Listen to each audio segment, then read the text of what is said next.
Je suis absolument pas climato-sceptique. No, I don't believe it. No, I don't believe it. People have called me a climate skeptic or a climate denier.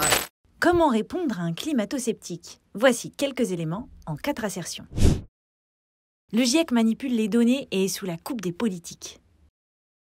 Ben non. Le GIEC, il a été demandé par l'Assemblée générale de l'ONU, c'est-à-dire par tous les gouvernements de la planète. Et ces gouvernements, ils ont des opinions et des intérêts divergents sur le problème du climat. Et donc les scientifiques ont eu finalement la tâche assez facile pour se dégager de la pression des responsables politiques. Lorsqu'ils écrivent leurs textes, les rapports là qui font le dernier au total 3 fois 3000 pages, 10 000 pages, eh bien ils sont tout seuls à décider ce qu'il y a dedans. En revanche, quand ils font le petit résumé de 30 pages, là, ce sont les délégations nommées par les gouvernements qui la votent. Et parfois, il arrive effectivement que des délégués de certains pays disent « Oui, on voudrait dire ça » ou « On voudrait que vous enleviez ça ».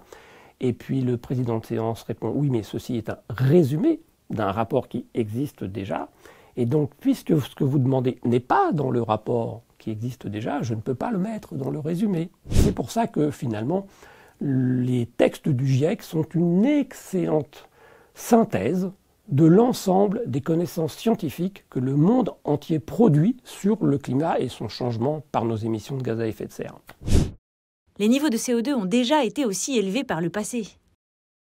C'est une affirmation de mathématicien pur, grand mathématicien pur. C'est-à-dire qu'elle est totalement exacte et qu'on n'en a strictement rien à fiche. Qu'est-ce que ça peut nous faire qu'il y a 4 milliards d'années, il y avait beaucoup plus de CO2 dans l'atmosphère de la Terre par rapport à notre problème à nous. En outre, s'il n'y avait pas eu beaucoup plus de CO2 dans l'atmosphère de la Terre il y a 4 milliards d'années, comme le Soleil était beaucoup plus faiblard qu'aujourd'hui, eh bien la Terre serait restée éternellement une boule de glace et nous ne serions pas là pour en parler.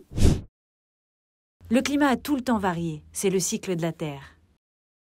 Je réponds non. Sur les 800 000 dernières années, il y a des cycles. C'est l'alternance entre les ères glaciaires et les ères interglaciaires, très bien connues des scientifiques, grâce aux carottes de glace forées dans l'Antarctique. Et puis, depuis Jésus-Christ, il ne s'est pas passé grand-chose. La teneur en gaz carbonique de l'atmosphère est restée à peu près la même. Et puis, vous voyez bien que depuis le milieu du 19e siècle, on va vers des niveaux de gaz carbonique dans l'atmosphère qui ne sont jamais survenus durant les 800 000 dernières années. Et qu'est-ce qu'on voit?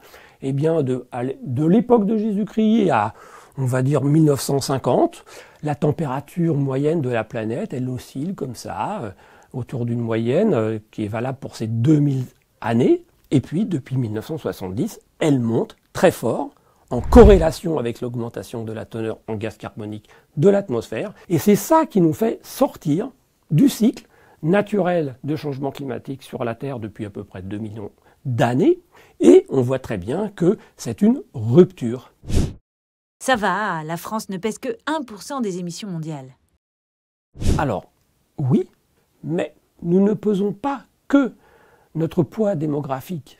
Nous sommes responsables de toutes nos émissions passées, qui étaient beaucoup plus élevées par habitant que celles des pays pauvres, et qui d'ailleurs continuent d'être encore beaucoup plus élevées que celles de la plupart des pays pauvres. Et donc notre responsabilité, de toute manière, est bien supérieure à ce 1% de notre poids démographique. Et puis aussi, le raisonnement est d'une certaine manière absurde, parce que si vous découpez toute l'humanité en 100 parties de 1%, chaque 1% va dire « c'est pas de ma faute, c'est la faute des 99% autres », et du coup, plus personne ne fait rien, et nous fonçons tous droit dans le mur du changement climatique.